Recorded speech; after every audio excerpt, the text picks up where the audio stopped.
So I'm going to be doing another video today on dehydrating applesauce and making fruit leather. This time I'm going to be doing it a bit differently. I'm going to be using the oven at about 200 degrees Fahrenheit, and I'm going to be putting the applesauce on this here cooking sheet, which has a piece of parchment paper on top. This here is just your standard jar of Mott's Fruit Sensations applesauce. It's your basic applesauce, nothing special about it. Any applesauce will work. You can get different flavored applesauces. Really, it's up to you what you want to use. Just pick your favorite flavor. Now the fun part is putting the applesauce on the tray and spreading it out nice and thin. I'm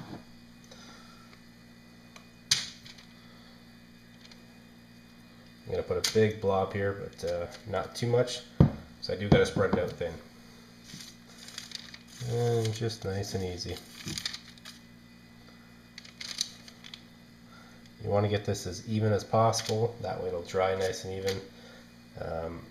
If you have one spot that's a little thinner, it could burn while the other parts are just reaching their final stages.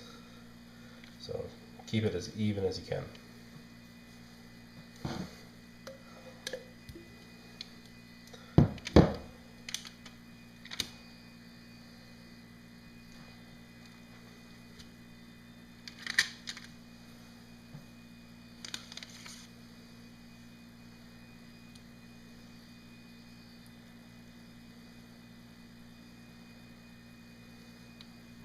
So there's a few thin spots there. I'm just going to add a little blob at each little thin spot. And you don't want it too thin here. You can actually put it on a little thicker than you might think. I'd say about half a centimeter thick. For you Americans, I really don't know what that would be in inches. So just use your best judgment.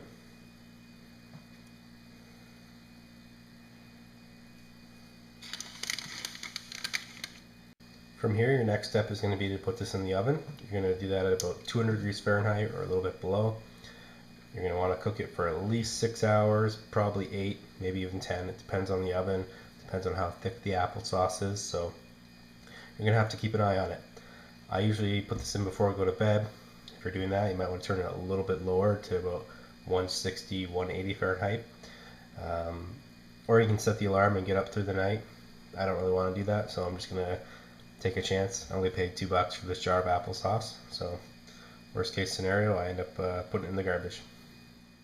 And here it is after about 6 hours. It still needs to dry up a little more on this section here and here. They're a little tacky to the touch, so just needs about another hour in the oven and it should be ready. And here's how it looks after another 2 hours. It still looks a little bit sticky up here, but when you touch it, it doesn't really stick to your finger. It just didn't seem to want to come as dry as this section here, but I decided it's good enough. I could have left it on all day and I don't think it would have made a difference. And I didn't want to turn the temperature up because the worst thing that can happen is you can actually caramelize the applesauce. This one here does look a bit darker, but I think that's just a result of drying it. But all in all, it looks pretty good. So since I used parchment paper, I was able to easily lift it out of the pan.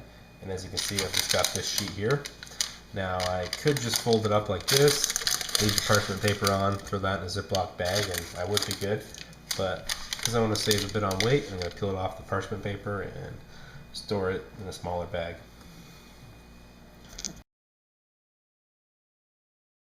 Alright, so I've got some hot water measured out into my cup. I've added some coffee grinds to that and sealed it all up in my little cozies.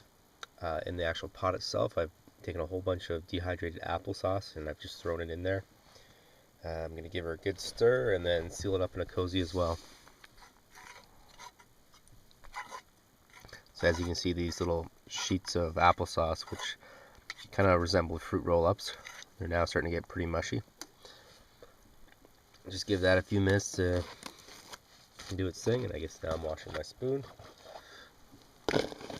Seal that up there, and we'll give her 15-20 minutes. My favorites for a winter hike because a nice hot bowl of applesauce really kind of warms the soul and gives you the energy to push forward. And it's also a nice break to sit down and enjoy the beautiful beautiful snowy conditions. If you'd like to see more of my videos, don't forget to subscribe to my YouTube channel.